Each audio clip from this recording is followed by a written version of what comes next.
if I apply to these schools not knowing their accreditation status, not knowing their PANCE pass rates. Those are the two most important. A lot of times I'll say these things and I'll stress them. Please make sure you know PANCE pass rates and accreditation.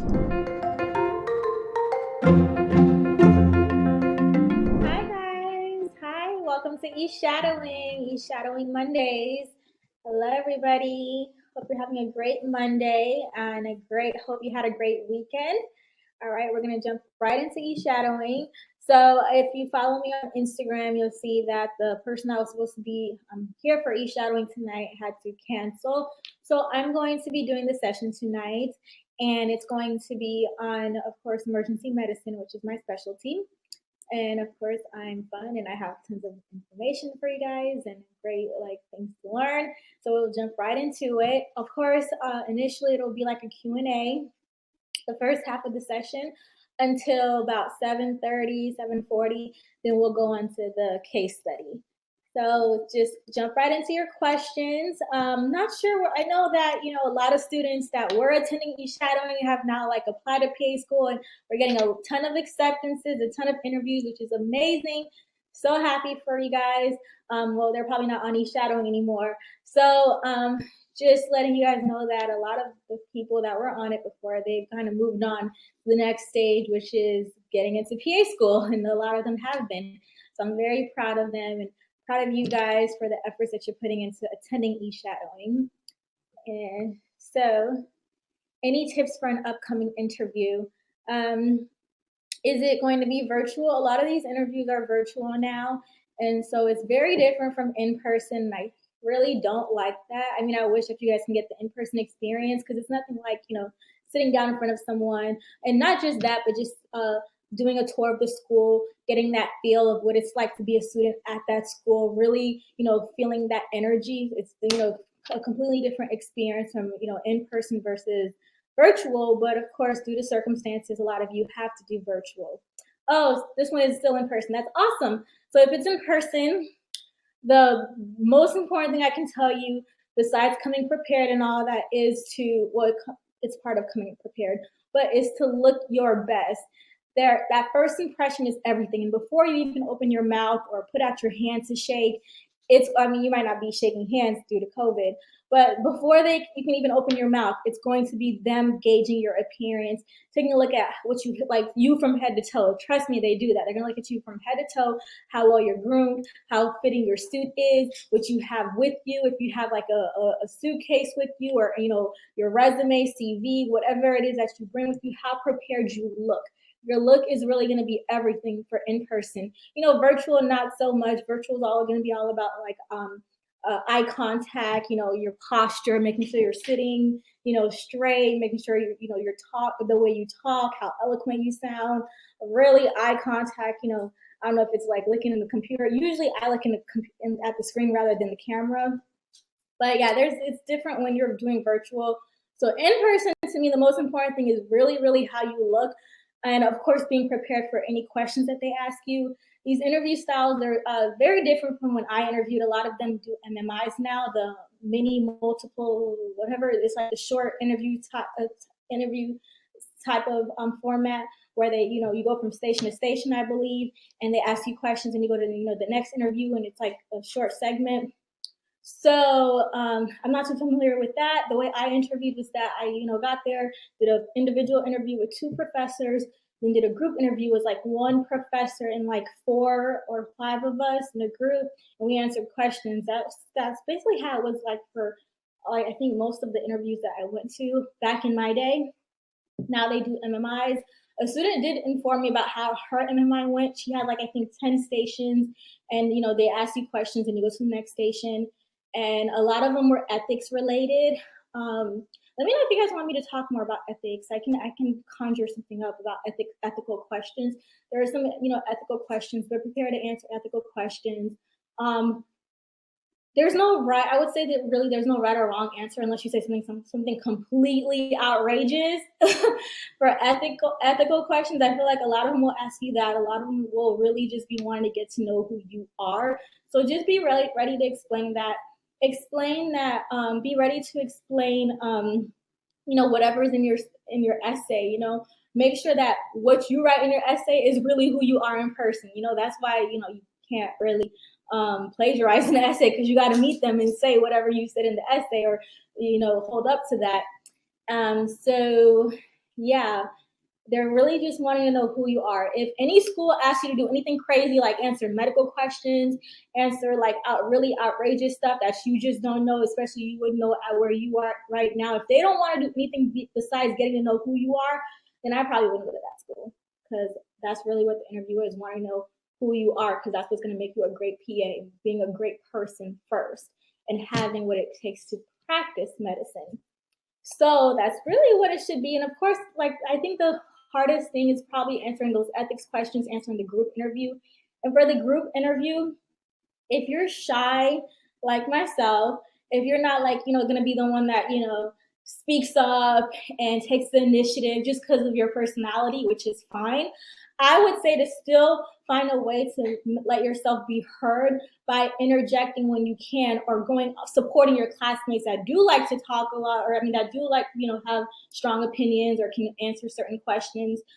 So for instance, say, I think for mine, I always say this, like one of the group interview questions was, what would, like, you're on a desert island or stranded on an island, or plane crashing out, you guys are just, it's the four of you on the island, what would you bring? Like, they gave us a list, and we have to pick like the most important things, or order them from most important to least important. I don't remember the exact question, but yeah, so they asked us to do that. And even though I don't really know, even though I could have been stuck, I don't know, like, I don't know what's the most important. I don't know, like, the objective for this, or, the indication for bringing this. So if my classmate said something, I made sure to say, oh, that's really good. That's really good that you said that. I completely agree. And then I would say why I agree, or, whatever it is. I would really show that I support my classmates, that, like, that this is for shy people. Just as long as you, like, talk, as long as you make yourself be heard. You don't necessarily have to say, oh, I think bringing a jackhammer is important because of this. If your classmate says that and you agree, just say why you agree and why, and then be like, oh, great point. Oh, that's really good that you said that, because they want to make sure it's, teamwork. That's the point of the group interview, that you can work as a team, that, you bring, different, all of you bring different things to the classroom. So, right, you never get a second chance to make a first impression. So I think the first thing, like I said, before you even open your mouth, they're going to see what you have on. If you have long hair, whatever it is, if your hair is extremely long, if you have braided hair, whatever, make sure it's neat. If you have dreads, make sure it's neat. You do it up, you tie it. If I have a short cut, but if you have, don't do any crazy colors. Remember, this is a professional setting. If you have tattoos, make sure you cover them up. You guys should know, this is really easy to know. Make sure you don't wear any bright colors. So like browns, grays, blacks are good. Like kind of I posted a picture of my interview suit. Of course, girls, I wouldn't really recommend you wear a dress. If you want to, you can, but like a pantsuit is, nicer. So yeah, I'll think if you follow me on my Instagram, I just stay tuned. I may have something coming up. What's my Instagram? Oh, let me post my Instagram about like an ethical type of thing, because I know ethical questions are so hard to answer. So I may have something coming up. Just follow me on Instagram and stay tuned. How can I stand out as an alumni applying to the school that I graduated from? Girl, I was an alumni applying to UF and I still didn't get in. I got waitlisted. How can I stand out? You can name if you were really involved on campus or did really amazing things, or was, like really active on campus. Mention because they'll be familiar with, or they should be familiar with those clubs, especially like pre-medical, pre-health clubs. Mention a lot of the things that you guys did. I'm sorry, that's my dog. I'm sorry, give me 1 second, guys. Okay, she ran. Mention a lot of the things that you did at your the pre-health club. Mention things that you did on campus. If you were part of anything great, it doesn't have to be like necessarily a club, but just anything great that you did on campus. So I would say that because they're familiar with the campus, right? So I would say that. Or if you wrote, if you were a TA, for, a certain class, mention that. So those are some ways that would stand out if you're applying to the school that you're an alumnus at. Okay, we can. Someone said Zoom interview questions. That sounds good. Just follow me on Instagram, guys. Any recommendations for questions to ask for interview? Um, let's see. Recommendations for questions to ask for interviews. So, well, I honestly don't remember what I asked my interview my interview. But of course, you want to ask about the program. You can ask about PANCE pass rates if you don't already see it on the website. You can ask about their core values if it's not already on the website. I'm sure it should be or it will be or whatnot. You can ask about their core values, about PANCE pass rates. That's really important. That shows that it's important to you. If you don't see it on the website, then you can ask. It's fine to ask about. Don't ask about anything crazy. Of course, you know that. We can, let's see. Yeah, they're gonna answer a lot of your questions. There's no like wrong answer, like I said, unless it's you know, something super outrageous. How did you decide which PA school you wanted to attend? What did you look for? So for me, I basically went to the PA school that the first one that I got into.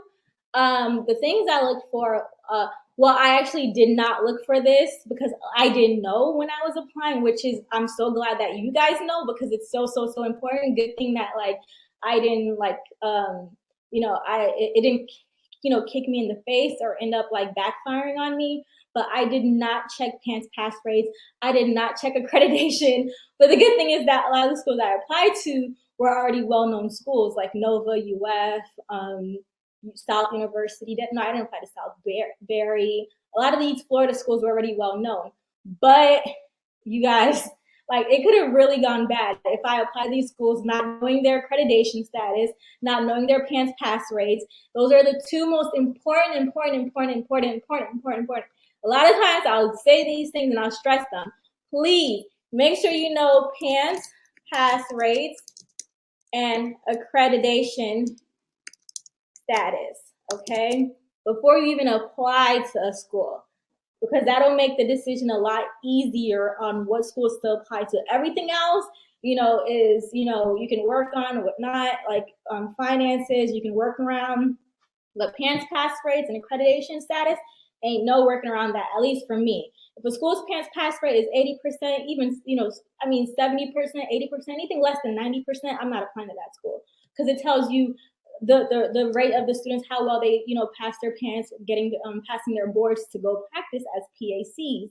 So if a school can't do that, I mean, it's not all on the school, but it's kind of that's a big factor. If it's a new school, it'll have a provisional accreditation. And for those schools, I always say that if it's a school that's a well-known school, so they already have a really great medical program, they already have a really great dental program, whatever, engineering, so that it's easier to trust them, right? So like if Chick-fil-A, I always talk about Chick-fil-A. If Chick-fil-A came out with like a burger, I don't know, they're not, maybe that's a bad example. I was gonna say if Chick-fil-A came out with a burger, but they're not known for burgers. If Chick-fil-A came out with a new chicken on their menu, right? Or even burger, they're a really good restaurant already, even though they're known for chicken. But if they said, oh, we want to do vegan chicken, okay, let's say vegan chicken, right? Because I don't eat chicken. You know that it's going to be amazing because it's Chick-fil-A. They already have this great history, right? So if the school hasn't, like Harvard was open up a PA school, I would say apply. Yeah, that's Harvard. They're going to get accreditation, even if it's provisional. They're going to be fully accredited as opposed to like an unknown school. You just don't know. You don't know who the professors are. You don't know who founded it. You don't know anything. Then I would be a little more hesitant. I would wait for the founding class. I would wait a year or two. I mean, you can't really wait, but I just wouldn't apply. If it's like an unknown school and it's like provisional accreditation, I just wouldn't apply. Because even they have the provisional accreditation, you still don't know how well they're going to be able to teach you and prepare you for PA school, which is even more important, right? So I say fully accredited or provisional. If it's provisional, make sure it's a well-known school. Make sure you really check their history. If it's not a well-known school, then make sure you really do a lot of research on the professors, on the founding team. So my PA program, some of the professors from my PA program left and started their own program. So, and it's at a well-known, like a pretty well-known school already. So I would be okay applying there because the professors have a history. They've been professors at PA programs. They've been PAs for a long time. So you would just have to do a lot more research when you apply to a provisional school. A school that's on probation, I don't know. It's not only because they're on probation, but it's just like, are you really preparing me to be a great PA? I mean, that's there's a lot of gray area in that because it's not just the school that's going to prepare you to be a great PA, but a lot of what you do. But still, that school sets the foundation for that, right? So I would just be really hesitant for probation. Of course, don't do it at all if they lose their accreditation. Don't do it at all. But probation, I would be hesitant. I probably wouldn't do it just to be on the safe side. So yes, those are the two most important things. And then after that, what helped me decide, like I said, I didn't even know anything about that. So I'm glad you guys know. I did not know. I was so blind applying. Like, thank goodness it worked out for me, but because it could have been bad for me. But another thing the thing that was important to me back then that I actually knew about was finances. So I didn't want to apply to school that was too expensive. So that's why I also chose Nova. And then I just like I look at the professors. I'm kind of weird. I just kind of look. If you look friendly, I'm like you. I'm like, oh, they look kind of nice. Okay, I'll go there.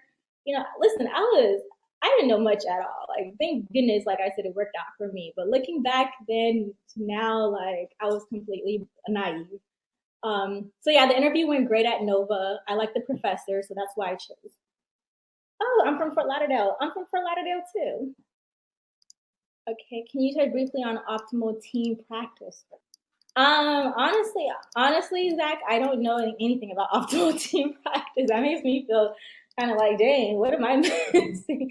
That's good that you guys know all this stuff because a lot of us practicing PAs, we kind of just get caught up in our everyday work, work life that we don't really know what's going on with AAPA unless you're like in there or like in academia. I don't know. I'll research that for you, but work more autonomously and receive proper reimbursement. I'm not sure on that. I can research that for you and give you guys more information next week. Or I'll research it and then post it to my story or Instagram. Do you recommend taking notes during the interview? Like, what do you mean taking notes? Like if you have a question, because a lot of the interview, like I said, is going to be them getting to know you. Maybe towards the end, you can ask them questions. But if you ask some questions, then maybe. But I don't think they like that for virtual interviews. But in-person interviews, to me, it seems okay. Is applying to schools the month before applications close too risky? I would say that's a little risky. I mean, yeah, kind of. If they do rolling admission, that is risky. But if they're not rolling admission, then I would say you're fine. It's okay to ask about how they value that diversity. I think that's fine, especially if that's important to you, definitely. And they'll have that on the school websites too. They have like demographics and the breakdown of the classes. How many schools do students typically apply to? I have to look that up. But for me, I applied to 12 schools, 4 in-state schools, 8 out-of-state schools. I initially was just going to apply to those 4 in-state schools, but I got caught up on these forums. These forums are just like, you read forums and it like blows your whole self-esteem. So I was just like, oh my gosh, let me apply to more schools because students with 3.9 GPAs weren't getting in. They had to apply like 2-3 times. I'm scared I won't get in the first time. So I went from applying to 4 schools to adding 8 out-of-state schools. Even though I didn't want to go out of state, I just applied it to out-of-state schools as cushion, as just in case. But that was not the plan. Those forums, stay off of some of those forums because especially when these students like talk all this negativity, it's gonna really mess up your psyche. So that's what I ended up doing. I would say a good number is probably 8. I'll say 4 top schools and then 4 like 8 to 12. 4 top schools, and it also depends on your GPA. It also depends on there's a lot of factors that play into it. But I would say a good average is like 8 to 12. So like I said, 4 of your top schools that you really want to get into, and then 4 schools that you'll be okay with. And like I say, accreditation status, PANCE pass rates. And then everything else, finances, location, all of that, fall in line. I mean, most of the schools are going to be accredited. Most of the schools are going to have great PANCE pass rates. So if you say, I'm just interested in this school, make sure you look up accreditation status, PANCE pass rate. How do you feel about schools that don't go through CASPA like Miami-Dade? I don't think there's anything wrong with those schools. Miami-Dade College is actually a really good PA school, don't let it fool you. There's a FAPA conference every year in Florida. I'm no longer in Florida, but I'm familiar with like the Florida conferences. But there's a FAPA conference every year in Florida. It's either Kaiser or Miami-Dade that like wins like every year. At least when I was in PA school, they were known for that, like for winning that. What is it called? The bowl, some competition that they have for PA schools. So the PA students compete in it. Kaiser or Miami-Dade win all the time. And they're like, kind of the underdogs of PA schools. The ones in Florida, the like, UFs, the Novas, the well-known ones. You would think that, they win, but Kaiser and Miami-Dade, don't sleep on them. So there's nothing wrong with that. I'm telling you, as long as they have good PANCE pass rates, good accreditation, I would probably also say a master's degree. Some of these programs are bachelor's programs. I wouldn't really go to a master's program because a lot of these schools are transitioning to masters, and then I would make sure that I'm still getting paid the same if I have a master's versus a bachelor's. I don't know if the pay would be the same. I would research that because I have a master's. Most of these PA schools are masters, so I would make sure that you get a master's degree. I don't think I can financially afford to apply to out-of-state schools. That should not be a problem for you to apply to only in-state schools, as long as there's enough in-state PA programs, right, wherever you live. Some states have more PA programs than not. I'm sure there's a few states that don't have PA programs at all. I am not familiar with Casper, unfortunately. I'm not familiar with a lot of things. I need to become. Listen, I have people that are familiar with them. I'm putting some things in the works. All I'm gonna say is follow me on Instagram, and you'll see everything I have for you guys. So, if you want to know that we have some stuff. No, they'll say so. Ernisha said many schools say that you may apply with in progress or planned courses, but at the end of the day, if you fall into these categories, does it make you less competitive applicant? It does not, but it depends. So then I'm speaking from experience. I like to speak from experience because I know that if I can do it, if it happened to me, then it can happen to you. So if I say I'm not sure, I don't know, it's because that wasn't the case for me. And I know things are changing, so that's why I'm working on, getting people that can speak for things that I cannot. So I love people that have experienced it. That's why I have an app for mentorship and coaching. So you have people that actually experienced it and can talk directly about it rather than just, you don't know. And I'm such a firm believer in that. But anyway, when I applied to PA school, I had a few classes outstanding. Right? When I applied to PA school, I was still finishing some science classes, but by the time I submitted my application, that's also why I submitted later. I submitted my application in like the end of August, so that's the end of summer. And I submitted my application late because I was finishing my classes, and then I still had 1 or 2 classes left to complete. So I didn't finish all my classes when I applied, and I still got in. I got in pretty early. I'm sorry. I'm so sorry, you guys. I should kick her out, but it's just us two in the house, and I'm such a protective mother. But anyway, I got in while I still had classes outstanding. If you have a lot of classes outstanding, I would not do it. I wouldn't apply with a whole lot of classes. I would just do with 1 or 2 classes outstanding because they want to make sure that you can finish those classes. If your GPA already speaks for itself, so say you already have a 3.8, so more than likely you're going to do well in the classes that are outstanding. But if you have like a 3.2, 3.1, and you still got like all these classes to take, like more than 2, I would kind of hold off possibly because they're already probably not sure that you're going to even do well given your GPA. And then you have all these classes left to take. All right. Let's see. I hope I'm being helpful. Oh, New York. There's a lot of PA schools in New York. I know there's one in Brooklyn. There's one in Long Island, Hofstra. I had some students from Hofstra precept me when I was in New York. I had students from, what is it? The Harlem. Is Harlem? Well, Harlem is in Harlem, but then there's one in Brooklyn too. I forgot the name of that one. But a lot of my coworkers in New York went to that school. And a lot of my coworkers also went to the Harlem one. I don't remember the name of that school, but it's like a SUNY or CUNY or something in Harlem. So I'm familiar with those. So you have options in New York. When is a good time to starting a personal statement? Okay, I just told one of my students this. I'll create a timeline for you guys too. Maybe I should create that. You guys are giving me some ideas. Okay, so a timeline for your PA journey, right? So you find out that you want to be a PA. The first things you want to get in order are your classes, your GPA classes. So, and a lot of this will probably be a little bit out of order, but and it also depends on where you are in college. Say you find out your freshman year, so you have all this time, right? As opposed to your senior year, where you have to kind of, jumble everything together and it's kind of all over the place. But if you find out, ideally, your freshman year in high school, so you have time. So the first things you want to do are going to be the longest things, which is GPA and healthcare experience. You want to first get your GPA and healthcare experience down in order. Not because those are, like I said, those are going to be the most important things for your application: GPA, health, patient care experience. So freshman year, during the summer, you take a CNA course or a medical assistant course, whatever. Boom, you knock that out. You start your healthcare hours. Sophomore year and the freshman year, you're doing your classes. You have everything outlined about your prereqs that you need, all the classes you need to take, but not. So boom, freshman year, you start. Those are the two things to start immediately. Okay. As soon as you find out you want to be a PA, you make sure that those are in order, or how you're going to achieve those two, right? And then so you're working on those as it gets closer to PA, like the next year or so, sophomore, junior year. And this is ideally, if it's not ideal, you're going to do a lot of things at once.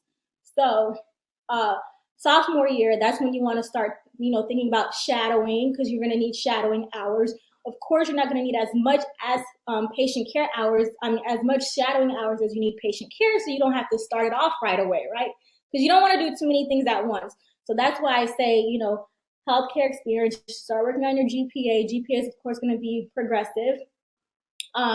So then you're going to work on your patient care your shadowing hours your sophomore year, because you want to have a good amount of shadowing hours, and you don't want to scrunch it all up into one and feel like you're rushing too, right? You want to kind of do it throughout your the remainder of college.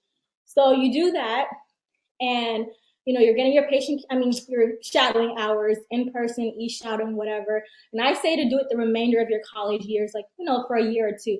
And so you don't have to do it all of them in 6 weeks, and you can do more hours. You can space it out. You can just do it over the summer. You can, you have more flexibility. So then that's going to be the next thing you do, right? Your shadowing hours. And then so you're building your stats up. And so you have more time for all of that, to work on your GPA, to work on your healthcare, because you have it all spaced out and you have your schedule. So then your junior year, that's when you want to start thinking about your junior year, senior year. Workload is not as much. You're completing a lot of your prereqs already, or have most of them done already. So then you have more time on your hands, and you have a lot of healthcare hours. So you have more time on your hands to then focus on the GRE. I would try to get the GRE out of the way before you submit your application. I would have the GRE already done by the time you submit your application. So you want your application to be as complete as possible, right? So that's why I say to try to get your GRE out of the way before you even submit the application. Some people submit it and just kind of turn the GRE in once they get it done, but I like it to be as complete and whole as possible. So I say to take the GRE towards the end of your junior year or senior year, when you don't have such a large caseload, when you can dedicate more time to studying for the GRE, because it's going to take at least 6 weeks to really prepare and study for the GRE, especially if you're not a good test taker. I recommend, if you're really good at taking tests and you don't need to take a prep course, but I recommend everybody takes a prep course. I always say magoosh, but it's up to you.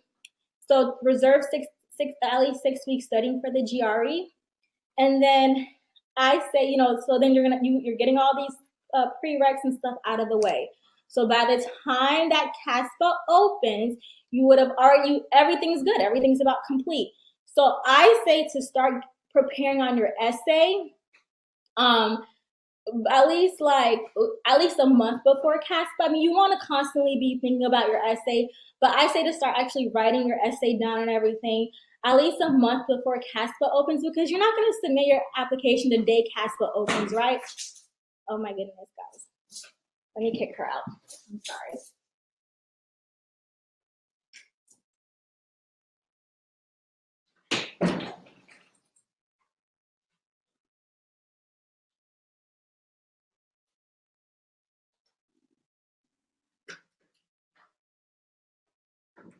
I'm sorry, she's being so bad. Oh my gosh. Did she eat candy or something? Anyway, she's definitely not coming in here again. Lost your privileges.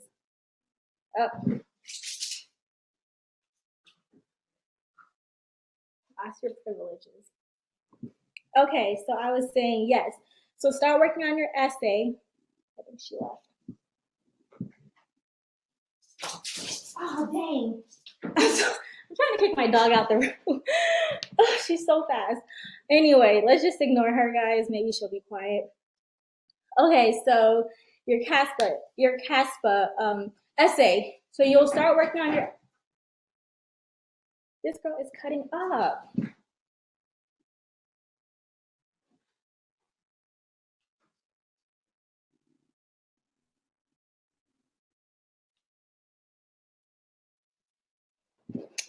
You'll start working on your CASPA essay about, I would say, to start really like brainstorming, outlining it a month before CASPA opens, right? Because you're not going to submit it April 25th or the exact day CASPA opens. You really want to make sure your essay is great. And all the while, also remember, you got to be also working on your letters of recommendation. You're not going to wait till the last minute to ask for letters of recommendation. You're going to be building rapport, talking to people, getting to know people, networking, so you have people on hand when you need those LORs, especially a PA. Very important. So then you start working on CASPA at least a month or two before. And then you'll be ready by the time May, June comes around to submit your application. Perfect. I hope that was helpful. How many shadow hours are recommended? Okay, I had 60 hours, but I see students have a lot more. I see 100, 200. I think as long as you have at least 50, I think that's fine. But like I said, it all depends on when you started on your PA journey and when you want to apply. So if you started your PA journey freshman year, you should have had a lot of time to get them hours, right? As opposed to like a non-traditional student that kind of just found out, or someone that found out their senior year. Because I found out I wanted to be a PA my senior year, but I had a lot of patient care hours to balance off my shadowing hours. So if you have a lot of one and not so much of the other, you'll still be fine. Okay.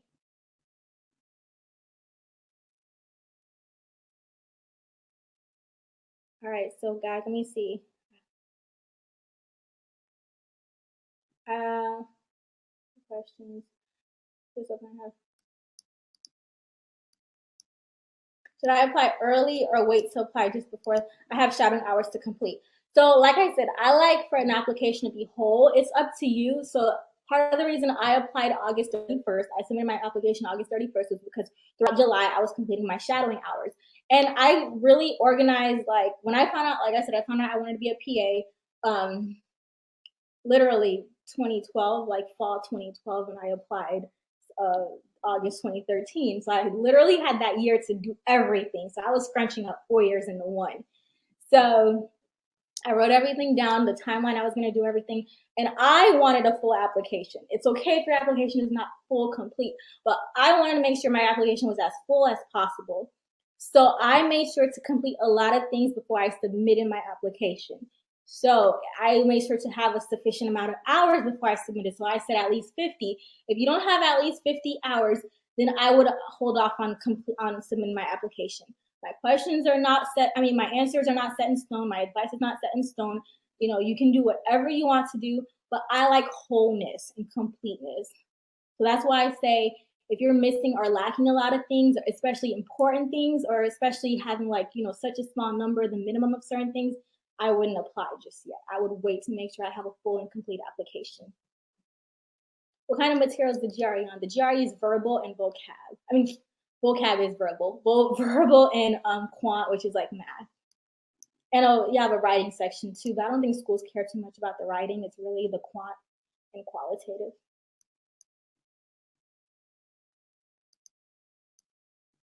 Yes, like somebody said they second doing the GRE early. Like I said, you want a full application, a complete application. You want to have the important things. Those stats are really important. You want to have them as complete as possible by the time you apply, right? So that's why I say that.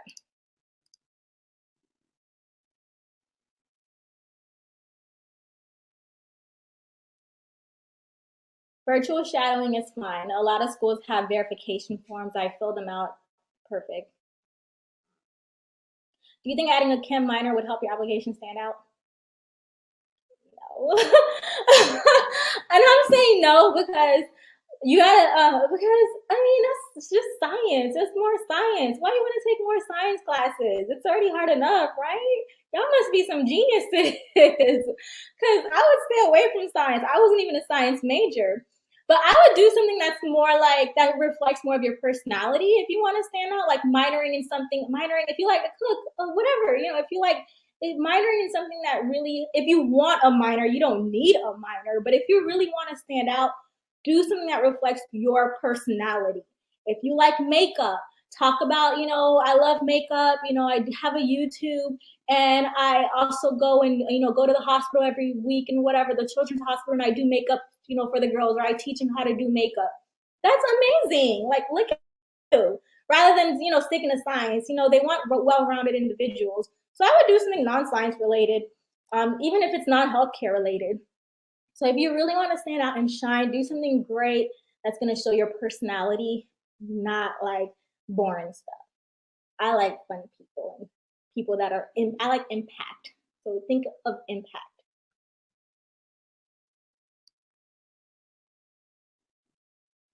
Yes, you guys, somebody said in terms of Casper, you looking for a mentor? Yes, so I have a mentorship app. You guys, it's called MedSembly. If you don't already know, this is relative, it's very new. So give us time. We're constantly working on it, perfecting it. It's not in the App Store. It's a link that you have to click to and add it as the app, and make sure you save it to your phone. I'm gonna have more information about that, and if you sign up to my email list, then I'm gonna send you emails on how to do different things on the app and, you know, utilize the different features. But you can definitely meet PAs on there, and that's what I'm saying about, like, you guys really utilizing your resources. Right now on my app, there's, I think, 50 or 60 PACs. That's physician assistant certified. So if you like I say, you need at least a letter of recommendation from a PAC. I don't think it's a mandatory to have them from a PAC. Back then it was for me. You needed at least one from a PAC. That's really gonna, to me, that holds a lot of weight if a PA can attest to you, to who you are.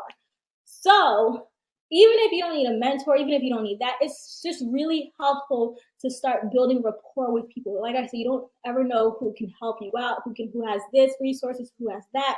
When you start working, who you can turn to, you know, who can help you. So I say to network as much as you can as a student, as a pre-PA student. You don't know who can write your letter of recommendation one day. If you want to work somewhere, go on the app, swipe through or look through the, we have a connect tab where you can see everybody on the app. You can search people, you can search specialty, not specialties, you can search just PAs, professionals, look through if you find one that's interesting. It doesn't have to be in your state or area. Like, it's just all about networking and helping you guys. And these people want to help you. They're there to mentor, to coach, to help you with whatever you need. And we have one PA that got into several PA programs. She was the president of her PA school, Nikita. She's about to start PA school, and she knows CASPA like probably like the back of her hand. So definitely go on there, connect with Nikita. She even posted that she's here to help students. So definitely check it out, guys. I made it just for you, and I have a lot more things coming up. So if you follow me, then you will see. All right, guys, we're gonna move on to the case study. All right, this is the link. And you have to fully complete your profile. You need a picture on there. This is a professional site, ideally, so you want to look kind of professional. It doesn't have to be, you know, super professional, but just like a nice picture of you smiling. Or you don't have to put up like a actual picture of your face. You can put something else up and then, you know, upload a picture later. Usually, like, your Instagram pictures are fine. Whatever you have on Instagram is fine. I'm sure you guys don't post anything crazy on Instagram or Facebook, so. I'm having trouble finding a PA to shadow in Detroit, Michigan. We are actually, Detroit was like one of the common areas for people looking for PAs. I actually think I have some PAs in the Detroit area. Check out the app. But I'm actually talk to some PAs in the Detroit area, connecting with some. So in the next few weeks, there will be.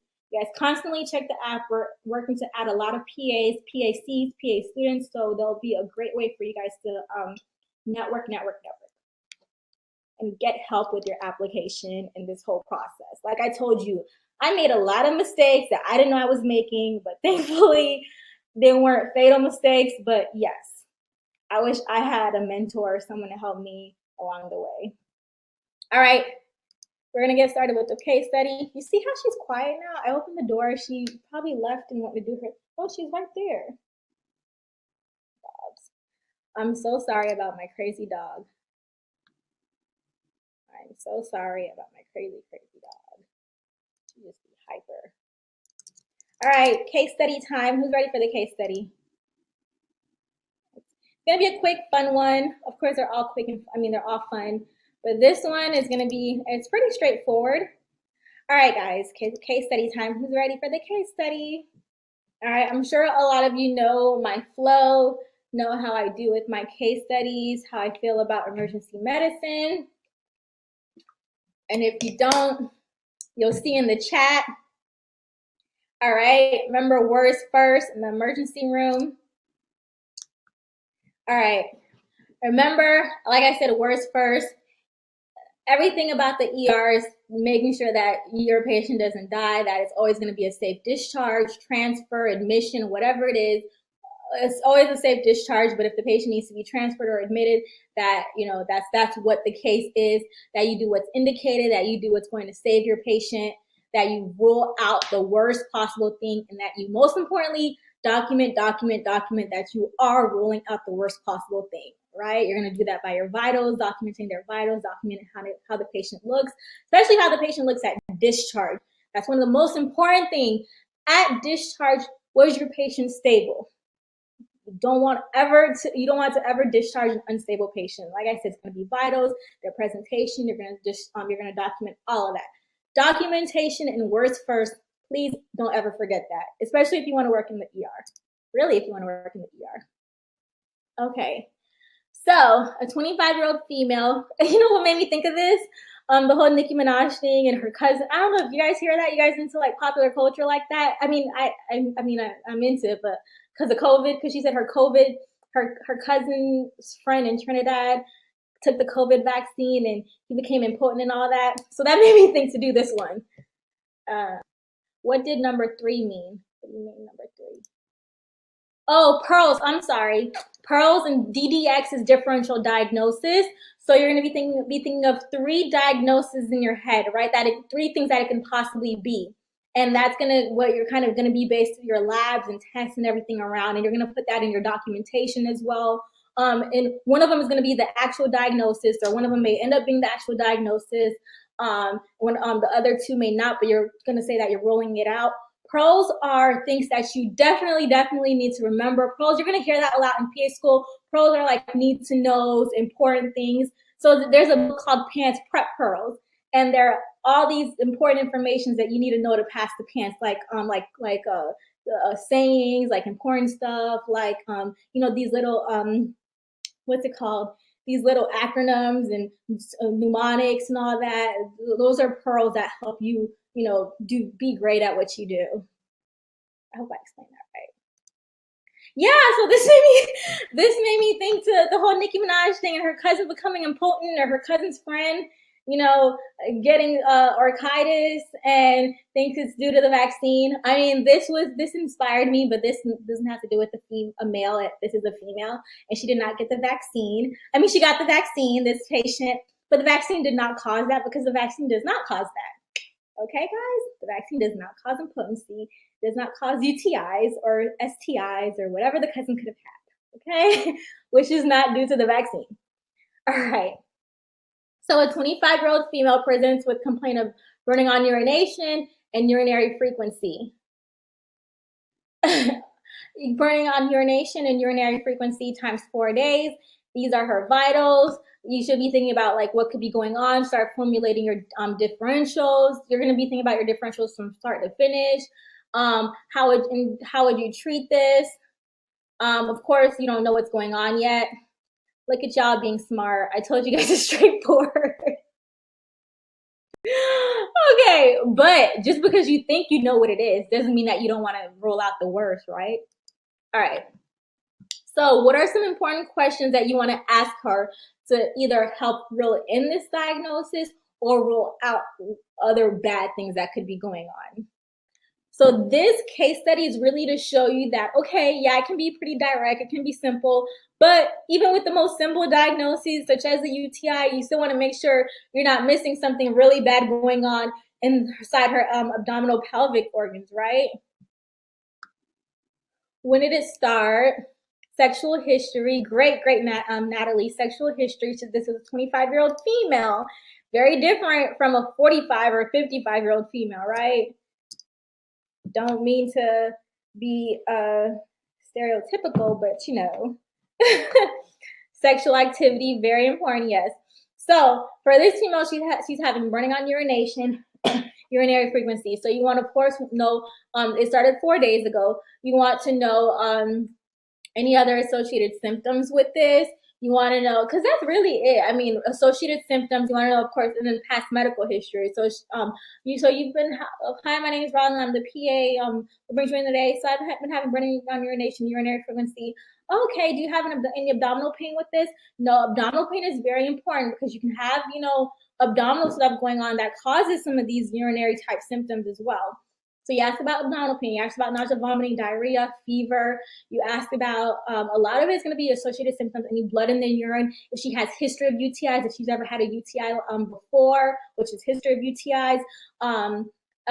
Any pelvic pain, is it like kind of pressure before she urinates or when she feels she wants to urinate? Or is it like an actual pain? I said any nausea, vomiting. Has she taken anything for the symptoms? A lot of them will go to CVS or Walgreens and take Azo, which is a medication. It can turn your pee orange, but it helps with the symptoms of the UTI. So you asked if she's taking any medications for the UTI, and then you know, given her age, you would as far as sexual history, you know, you want to be like sensitive. You're not going to go ask like, you know, an 80-year-old about sexual history. I mean, even though it, you know, it really doesn't matter, but you're more inclined to ask a 20-year-old, 30-year-olds, whatever, about sexual history, right? So then you're going to move on to sexual history. And then, you know, to be like, you want to be kind of, as a matter of fact, you don't want to seem biased or seem like, you know, judgmental or whatever it is. Be like, you know, we ask every patient is just, you know, want to know, as you know, to help make sure it's, you know, there's nothing else going on. You know, any history of sexually transmitted diseases or infections, any vaginal discharge, any vaginal bleeding, any recent unprotected sex or multiple sexual partners. Let's see, any lesions or itching. We already said any discharge. So say she says no to all of those, and you ask, what was your last menstrual period? Very, very important. You ask last menstrual period. She tells you. Well, what are we still gonna do? Even though she tells us, even though she says she's not worried about pregnancy, we're still gonna do a pregnancy test because you never know, and because you have a license to protect. Okay, female of childbearing age, pregnancy test. So you ask her all the questions. She basically said no to sexual stuff. She has her regular discharge. There's no foul odor. There's no itching. She's not concerned for a yeast infection, or she doesn't have any other medical history that could make her increase for a yeast infection. Do you know what can put a patient at risk for frequent yeast infections? Can you guys, and sometimes UTIs too, can you guys tell me? A UTI can be due to yeast infection. But anyway, can you guys tell me? Whoever tells me this is like the smartest person in the world, because you guys are pre-PA and I don't expect you to know this. And if you know this, and you probably have this, but I'm not saying that you have this, but you'll be so smart. Yes, Brittany. Oh my gosh, you're so smart. How did you know? Because I would have never known this as a pre-PA student. Okay, so yes, Brittany's right. Diabetics are very prone to yeast infections because bacteria loves it. Because fungus loves all that sugar, yeast loves sugar, bacteria loves sugar. That's why they're prone to infections. That's why when they get infections, they can get out of control. So diabetics, yes, yeast infections. I work in the lab right now. Oh, no wonder you're so smart. Yes, diabetics. And this is going to be you'll see this in a lot of your PA school questions and probably some boards. Okay, so yes, she's young, she's healthy, she has no past medical history, she just has this burning and urinating a lot. She has no other symptoms. so we can proceed, right? No concern for UTI. She told us her last menstrual period, but we're still going to do a pregnancy test. All right, so along with your subjective findings, what the patient tells you subjectively, you're going to do an objective physical, right? You're going to see how the patient looks, how she looks when you walk in the room. Does she look very uncomfortable? Does she look nauseous? Does she look pale? Does she look sick, like sickly, like this is not going to be well? This patient's going to likely probably end up staying. A lot of times when you get enough experience, you're going to kind of look at patients and be like, oh no, like this patient more likely than not may end up staying in the hospital. This may not always be the case, but as you get your experience, you'll kind of gauge whether patients are really sick or not just by looking at them. Sometimes that's how the old age doctors do it, right? They don't even do labs and stuff. They just be like, oh, this patient got that, right? But of course that's not always the case. Okay, so you're going to do your physical exam, and from the minute you walk into the room, you're kind of doing the physical. As I said, you're going to be looking at the patient. You're going to see how they appear. They can say that they're in pain, but they're on their phone, smiling, laughing, whatever. So probably not that much pain, right? So you're going to assess them, listen to their heart, lungs, assess their belly, press on their belly, see if they have any tenderness anywhere, any rebound tenderness. And then you're going to do a GU exam. GU is genital urinary. A lot of times that'll include a pelvic exam as well. Pelvic exam where you actually go into the vaginal canal and do pelvic and look at it and do a full pelvic exam rather than just kind of press like the suprapubic area.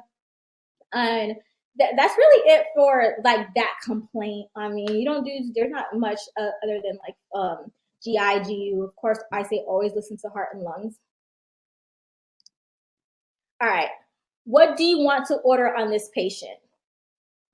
What do you guys want to order on this patient?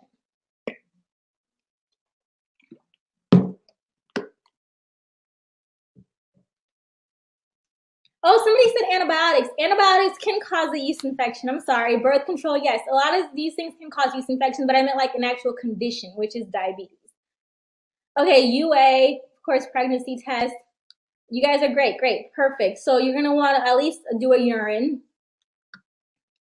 Check for urine. So I forgot to put pregnancy test, but that's going to be one of them. But I put UA and pelvic exam. And I say to make sure to rule out other pathologies based on the HNP, right? So if she comes in for these complaints, but you find something else, of course, you're going to do more blood work or more lab work or whatever it is, right?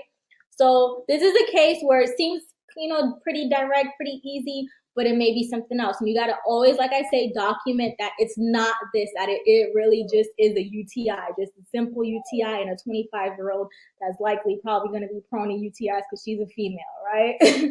Okay. So UA, pelvic exam. So the pelvic exam, you don't have to do a pelvic exam on every patient that comes in with the UTI, right? With a suspected UTI.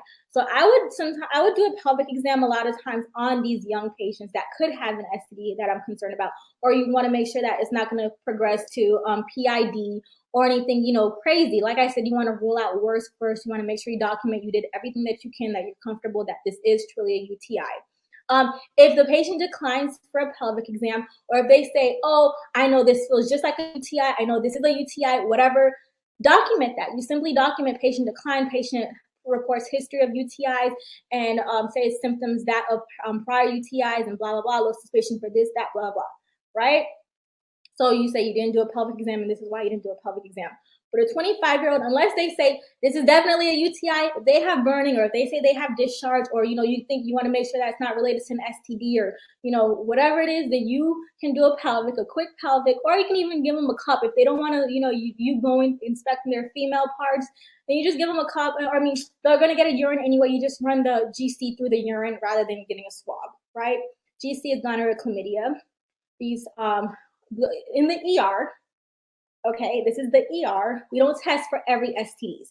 If they're concerned about anything else, if they come in and say they want these tests like syphilis, HIV, or they got in something at work, a work-related incident where they're a needle puncture, whatever. So we'll do STDs. We'll do HIV testing, but we don't just readily do it in the ER. especially if they're kind of concerned for STDs, we'll tell them to go to the health department or their primary care to get a full STD testing. But we do gonorrhea, chlamydia because they're so common.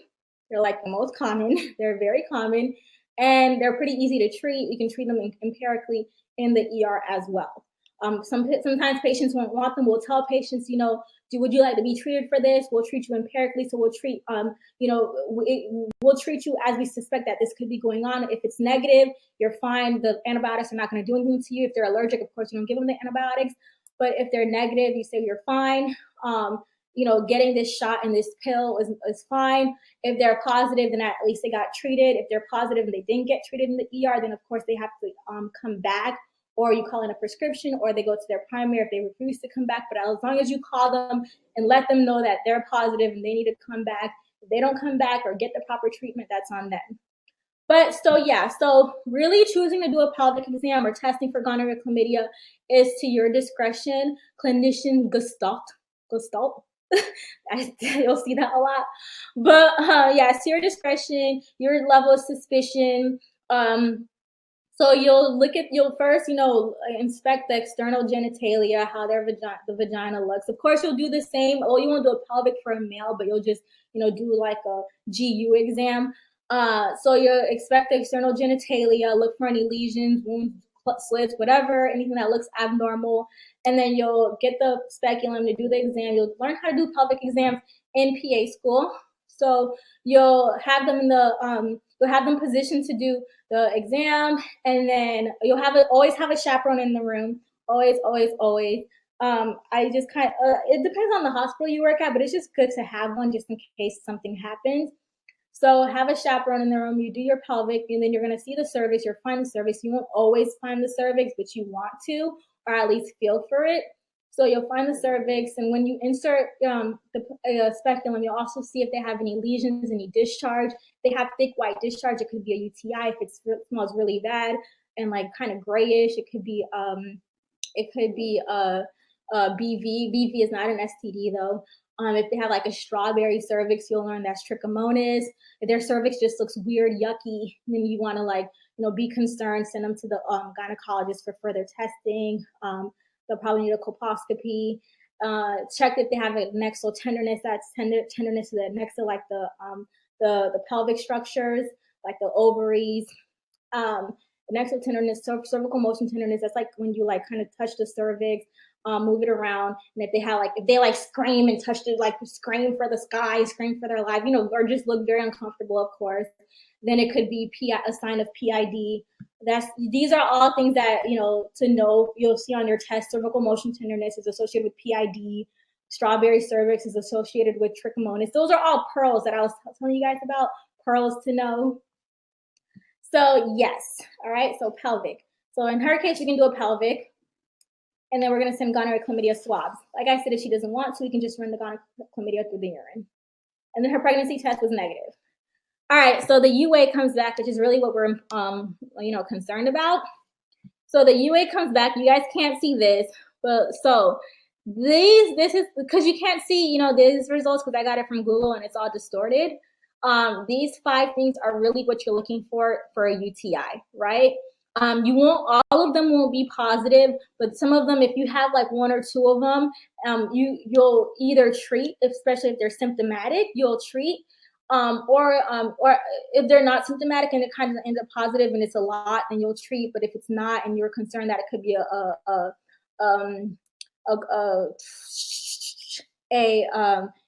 don't have a brain fart.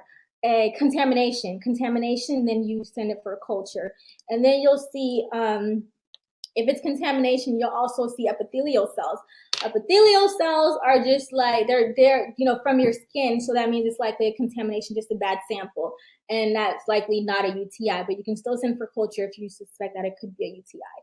So leukocytes, nitrites these are all related with bacteria. Of course, if you see bacteria in the urine and it's a lot and it's not a contamination, then it's a UTI.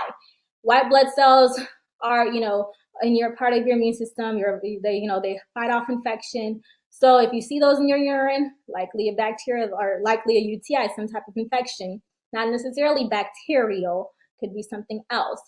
Nitrites are typically related to bacteria. The bacteria produces or the enzymes, nitrate, whatever, and then the byproduct is nitrite, whatever, all that stuff they teach you in physiology or chemistry or whatever. But just know nitrites are associated with the UTI.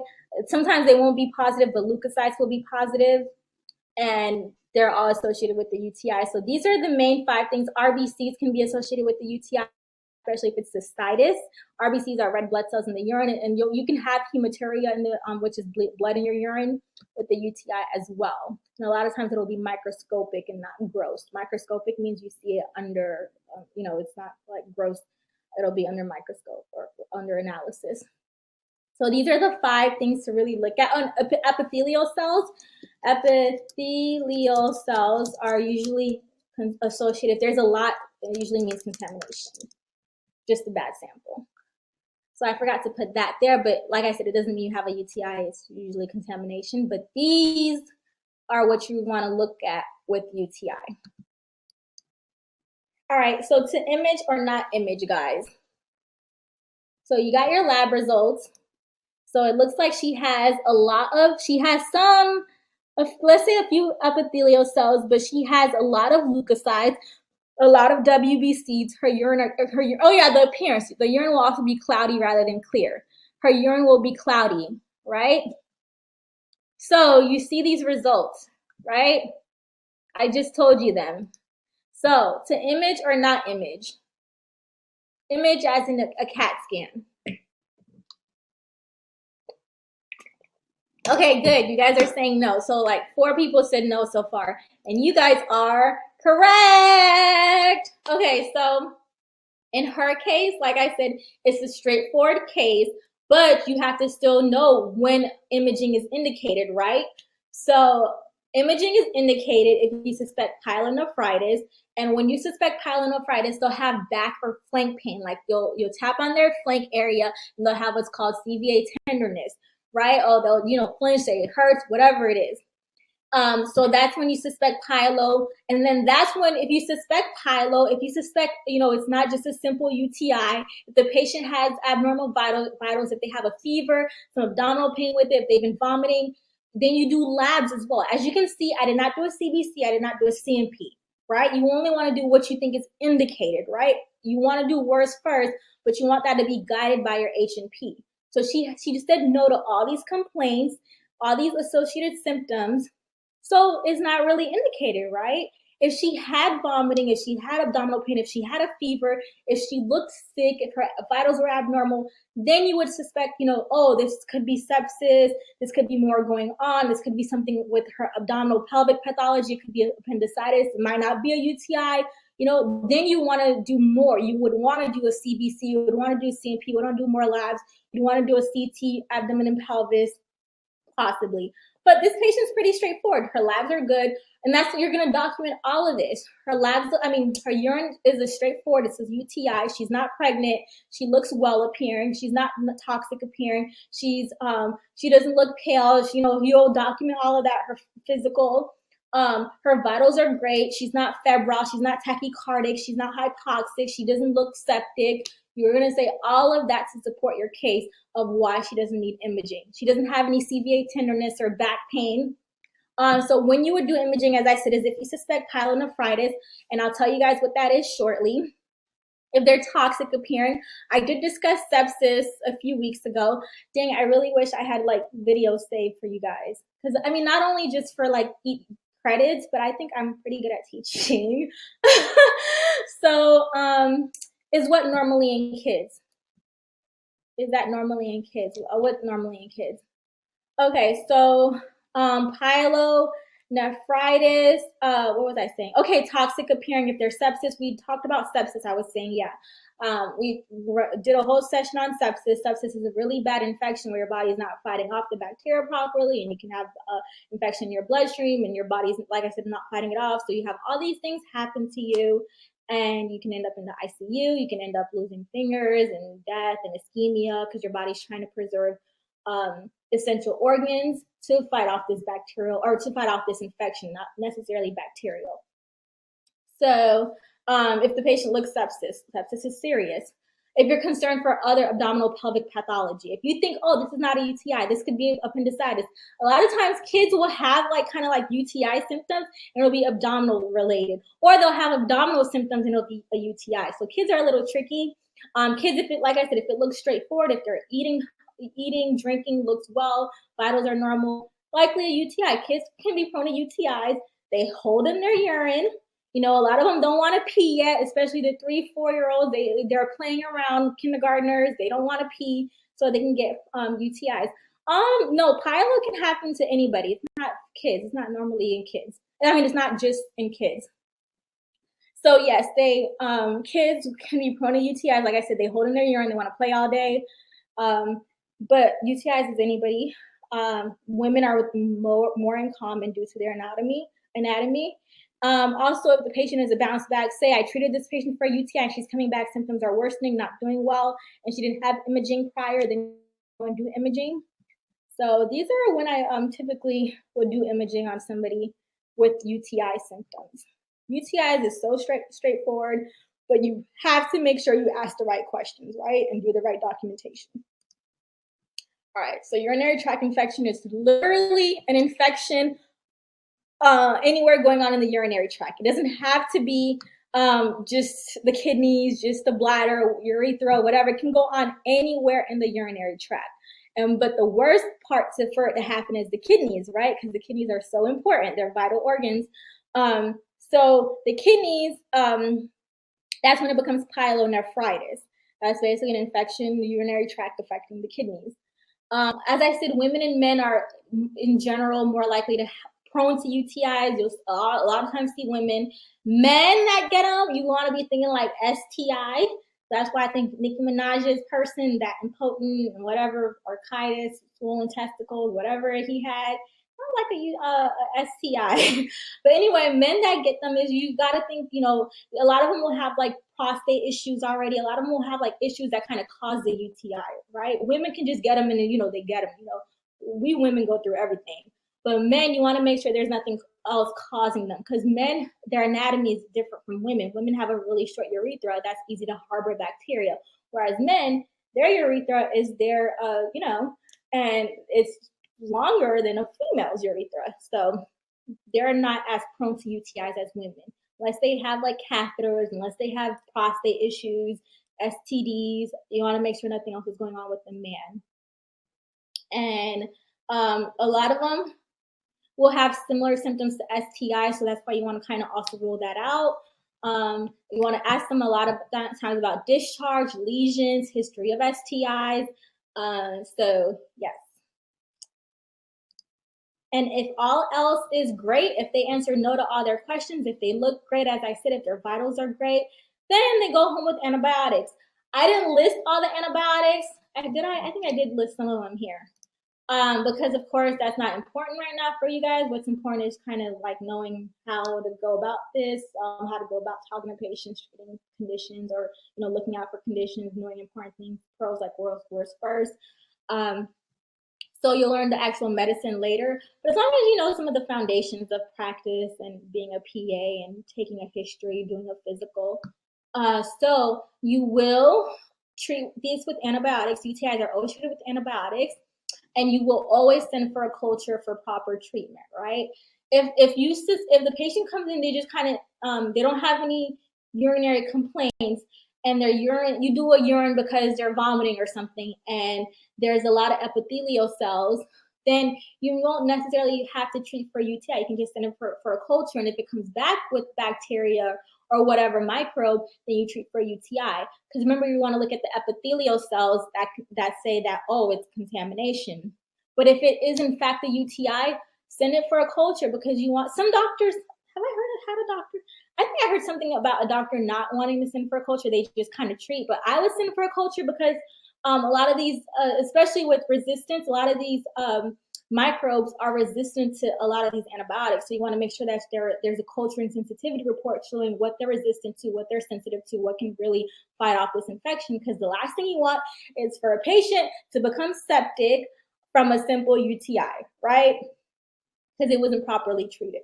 So that's why you want to send for a culture so you can get that culture and sensitivity report a few days later.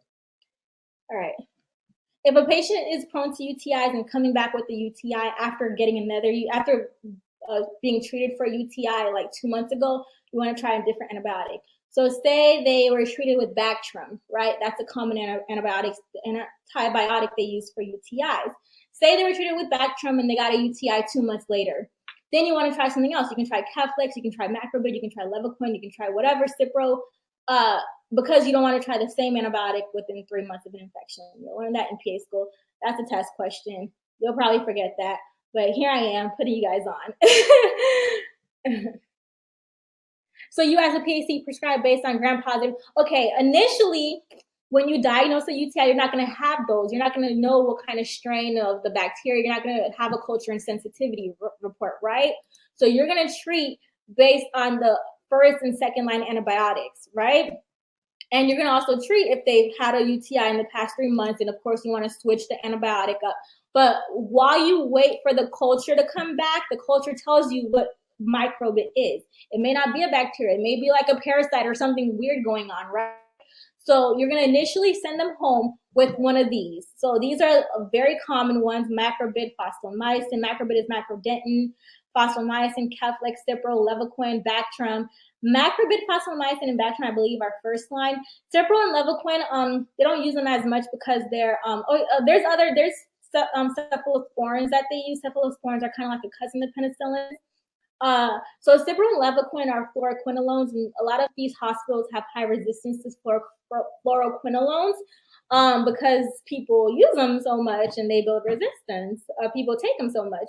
So they use, that's why another reason why the culture and sensitivity report is important, because it'll tell you if the bacteria, it can be E. coli, but it can be a different strain of E. coli. Well, I should have told you guys this. E. coli is the most common microbe to cause UTIs, the most common bacteria to cause UTIs. Don't forget that. It's because it's coming from your gut, right? And when you poop, what's close to your poop? Your urethra, right? Okay, so makes sense. Remember, E. coli, it causes a lot of these UTIs. So all these antibiotics cover for UTIs.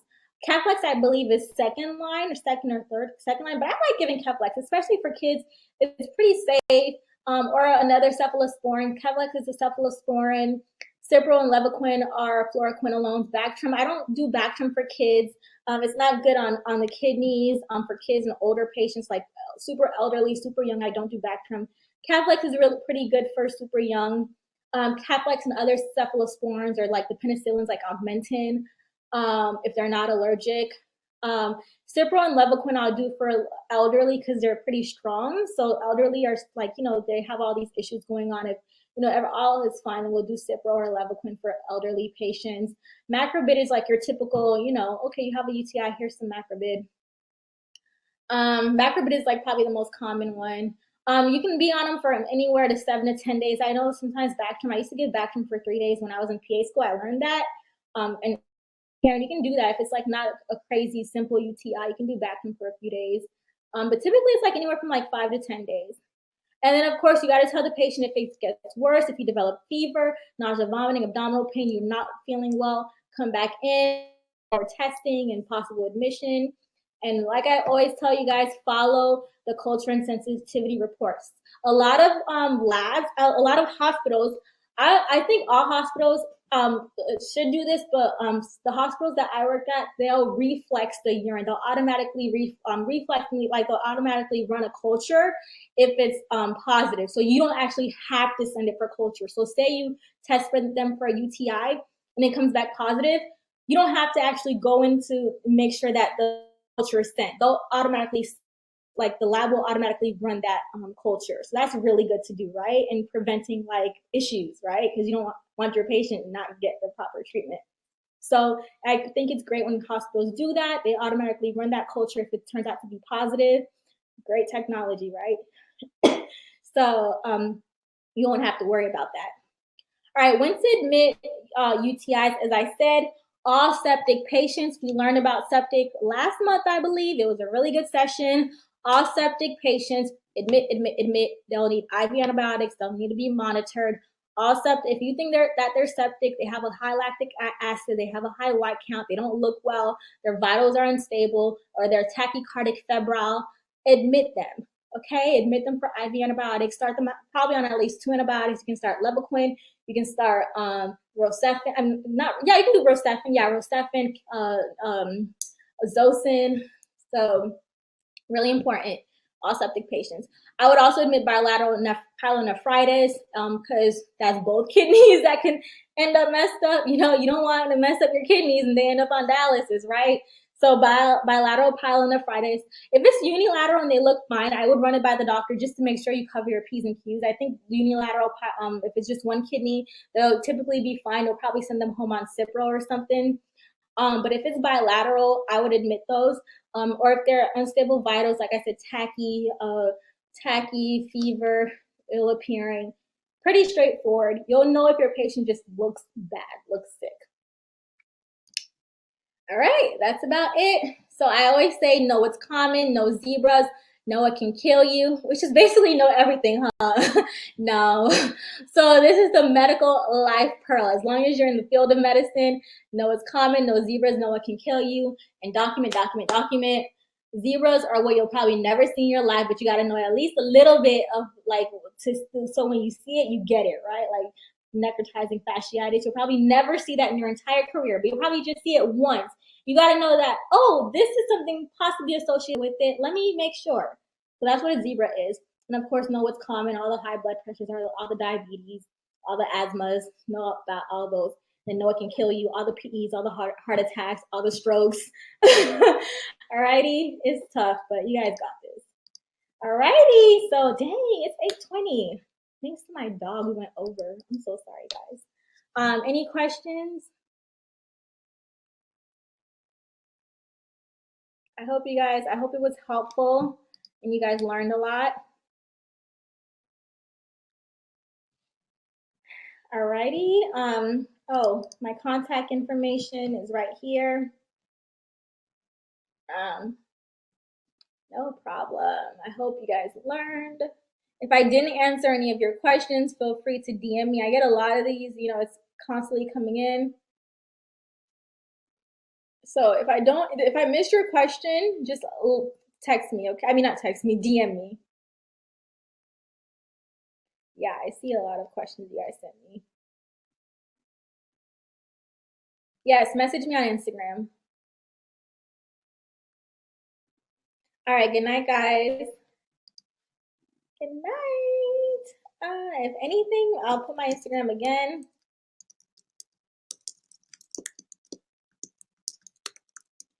All right, good night, guys.